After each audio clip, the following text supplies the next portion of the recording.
Once upon a time, in a quiet village, there stood a grand ashram, home to the teachings of Gautama Buddha. Within its serene walls lived a renowned Buddhist master, whose wisdom drew many disciples seeking enlightenment. Among them was one disciple who could never hold his tongue. His words flowed endlessly, chatter about anything and everything.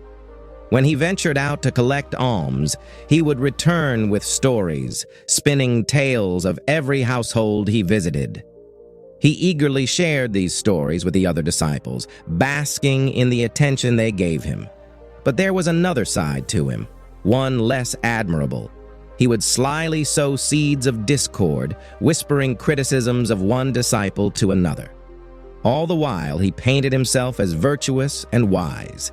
He would sing his own praises, crafting a narrative where he was the brightest, the most intelligent, the most deserving of the master's favor.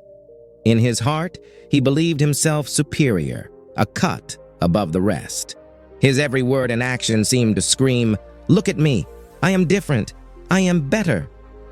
His claim was, "I come from a wealthy family. If I wished, I could have lived a life of comfort and luxury.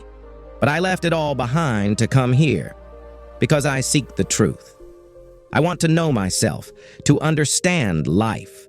That is why my sacrifice is greater than all of yours." One day, the master gathered all the disciples and said, "For the next month, each of you must take a vow. This will strengthen your resolve and awaken your inner power. You can choose any vow according to your capacity. However, if anyone breaks their vow before the month is over, they will return to their regular routine." All the disciples made vows according to their abilities, some small, some significant, and after informing the master, left to begin their practice. However, the disciple who always sought to stand out, who craved to be seen as superior, went straight to the master's hut. With pride in his voice, he said, "Master, I don't want to take some ordinary vow. I want a grand and noble vow, one befitting my stature. Please tell me what great vow I should take." Hearing this, the master smiled gently and replied, "Are you sure you can fulfill the vow I give you? Do you believe it's within your power to complete it? Perhaps not. It may be too difficult for you. That's why you should choose a vow for yourself." The disciple, feeling challenged, said, "No, master. Whatever vow you give me, I will see it through." The master nodded and said, "Very well. For the next month, your vow will be to remain silent. Not a single word shall pass your lips. That is your task."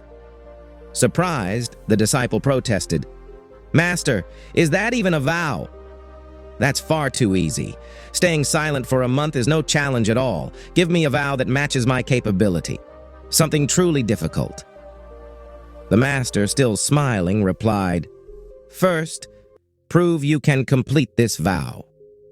The disciple accepted the master's instruction and left the hut in silence. At first, he found it easy to keep quiet. He managed to get through the first day with some effort. But by the second day, the weight of not speaking began to grow heavier. On the third day, he felt an oppressive heaviness, and by the fourth day, an unsettling restlessness took over him. All around him, the other disciples were chatting freely, exchanging stories and laughter. Watching this, he grew increasingly despondent. He spent the entire day in gloom, feeling isolated and burdened by his vow. As more days passed, the disciple's condition worsened. His head throbbed and he lost all appetite. All he could think about was speaking. Words built up within him, desperate for release. Finally, unable to bear it any longer, he went to the master, sat before him, and, with trembling hands, wrote on a piece of paper, "Master, I need to speak. I feel like I'm suffocating. My chest feels tight. My mind is in turmoil. I'm going mad inside. What should I do?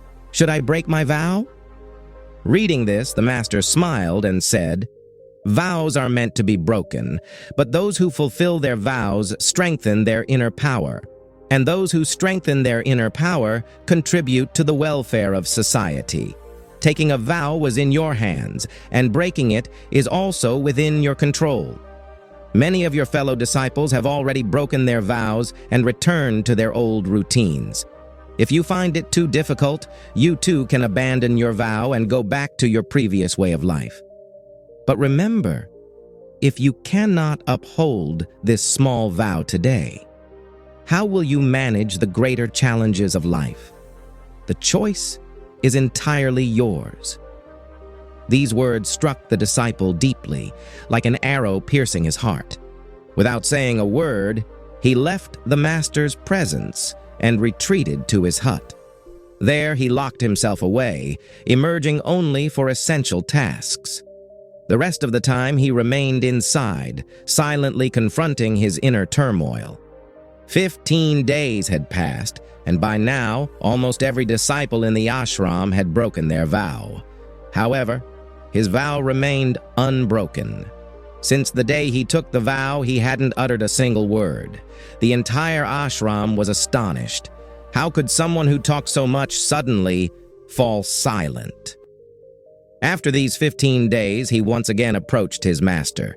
He wrote on a piece of paper, "Master, outwardly I am silent, but within me there is a cacophony of voices. There are countless thoughts, cries, and complaints. I am constantly talking to myself. My mind keeps asking questions one after another. The quieter I am on the outside, the louder it gets inside. Is my vow still valid under these circumstances?" The master smiled and replied, "Your vow is still intact. But as long as the voices of others echo in your mind, your inner dialogue will continue. The mind is accustomed to speaking, and even if you remain outwardly silent, it will keep chattering within.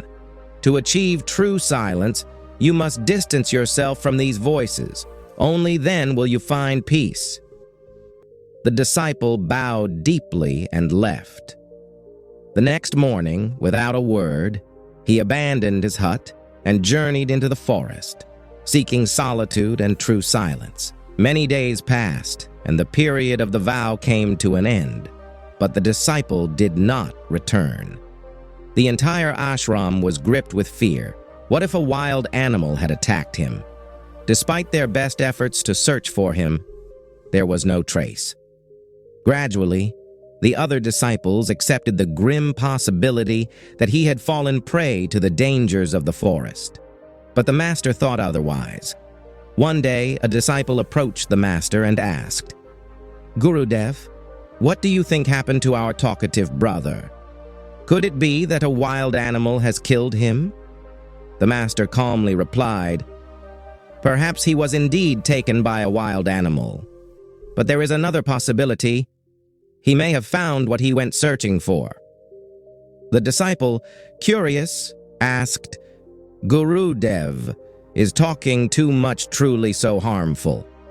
The master smiled and said, "One of the greatest sources of human suffering is our inability to remain silent. We constantly speak, often without purpose, and in doing so, we create unnecessary problems for ourselves. Most conflicts within families arise from meaningless talk. We all want to speak, but no one wants to listen. We're always eager to impose our thoughts on others, to convince them of our perspective. We strive to prove, you are wrong, and I am right. In this endless exchange of words, we absorb each other's negativity. This cycle of speaking and being heard, of blaming and defending continues throughout our lives, bringing with it unnecessary pain and discord. But in this ignorance, the master continued, we lose our time, our life, our understanding, and most importantly, our moments. And what do we gain in return? Nothing. Everything is wasted, reduced to emptiness. Only a few realize what they've lost in this madness. Most people remain unaware. Just as they didn't know why they came into this world, they fail to understand when and how they leave. The disciple asked, "Then what is the solution, Master?" The Master replied, "The only way is to observe your thoughts with complete awareness. To address all mental struggles, one must live in the present, reflect consciously, and carry out every task with mindfulness. This practice brings about miraculous transformations in life." With these answers, the disciple bowed to the Master and left. 3 months passed since the talkative disciple had left the ashram, and there was still no news of him. Gradually, even his fellow disciples gave up hope of his return. But one day, to everyone's surprise, he came back. His return filled the ashram with astonishment and joy. However, he was no longer the same person who had left. He had undergone a profound transformation. There was a remarkable stillness on his face and a deep, serene peace in his eyes. As soon as he entered the ashram, his fellow disciples surrounded him, eager to talk. He joined their conversations, but everyone quickly noticed a significant change. He was no longer the impulsive, talkative person they once knew. Each word he spoke now carried weight, emerging slowly, gently, and with a calm sweetness. After a while, he excused himself and walked straight toward the Master. Bowing deeply, he touched the Master's feet and asked, "Gurudev, am I still on the path? Is my vow still intact?" The Master looked into his eyes, observing him intently for a moment before replying, "Yes, you are still on the path. Even though words now flow from your mouth, true silence remains within you. Your vow is not just unbroken, it is transformed into a deeper understanding." The disciple spoke. "Gurudev, when I left the ashram, I was outwardly silent, but inside, there was a storm of voices. My mind was filled with endless questions and chatter that wouldn't stop. Hoping to find peace, I ventured deep into the forest, thinking that solitude would quiet my restless mind. But the deeper I went into isolation, the louder the voices became. Old memories, past criticisms, and unresolved conflicts started echoing within me. I could hear the harsh words I had spoken to my family, friends, and fellow disciples. At the time, I believed I was right. When I gossiped about my brothers or mocked them, I felt superior, justified in my actions. But in that solitude, for the first time, I saw how wrong I had been. These inner noises, complaints, and regrets continued for days, relentlessly. Slowly, however, they began to fade, and then one day, they disappeared entirely. For the first time, I experienced true silence, not just around me, but within. There was no one in that dense forest to speak to, and now, even the inner voices had ceased. It was in that moment I understood the true meaning of silence. Surrounded by stillness, I noticed something remarkable. The sounds that I had always ignored became clear, the rustling of leaves in the wind, the chirping of birds, and the gentle flow of a stream. These were the same sounds that had always been present, but I had never truly heard them. For the first time, I listened with full awareness, and the peace I felt was profound. And it was in that serenity, with the world so quiet and still, that I chose to break my silence and speak my first word. The disciple continued. I shouted, "Oh God, what is this peace? Why is everything so silent? What has happened?" But even after my outburst, the silence remained unbroken. Everything was just as calm, both outside and within. The stillness stayed untouched. He added, "Gurudev, I have spoken with my fellow disciples, and now I speak with you. I walk, observe, and interact, yet inside I am in complete solitude and silence. Even when I try to create noise within myself, I remain rooted in inner tranquility. Now, I see everything clearly and hear everything distinctly." The guru nodded and said, As long as we are focused outward, constantly speaking, there will be inner turmoil. But the moment we turn inward, even if our mouth speaks, our inner being remains at peace. Most of the evils in this world arise from our unnecessary talking. We speak far more than is needed because we do not know how to be silent.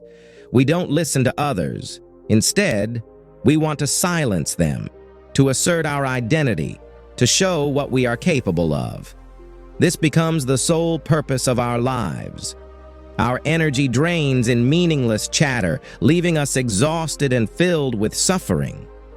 He continued, "Those who constantly complain about others, who never seek to understand or listen, are the ones who have never learned the art of silence. To them, silence feels like a loss, a diminishment of self-worth. But the truth is, every conflict in the world stems from our inability to remain silent. Thus, one must speak only as much as is necessary. Unnecessary words drain our energy and keep us tethered to the external world, pulling us away from our true inner self. And what is the external world but a fleeting illusion? Double asterisk. The essence of this story lies in the profound realization that unnecessary talking drains our vital energy. It's this endless chatter that prevents us from turning inward and embarking on the journey of self-discovery. Our words, when used thoughtlessly, anchor us to the external world, keeping us distracted from the inner peace and clarity we all seek. The sages and enlightened beings throughout history recognized this truth. They sought solitude, not because the world was unbearable, but because silence offered them a clearer path inward. In solitude, free from external noise and distractions, they could conserve their energy and focus entirely on their inner transformation. However, true silence doesn't require physical isolation. One can live amidst the chaos of the world and still maintain a serene inner silence. This requires discipline, to speak only when necessary and to channel one's energy toward meaningful actions and thoughts. Silence isn't merely the absence of speech, it's the presence of mindful awareness. The lesson: silence holds immense power. By minimizing unnecessary words and conserving our energy, we can deepen our understanding of ourselves and the world around us. When we speak less, but with intention and clarity, our words gain weight, and our lives shift toward positivity and growth. Learning the art of silence allows us to explore the depths of our soul, find peace, and bring harmony into our lives and the lives of those around us. In silence, we can hear the whispers of our soul, cleanse our thoughts, and emerge as better versions of ourselves.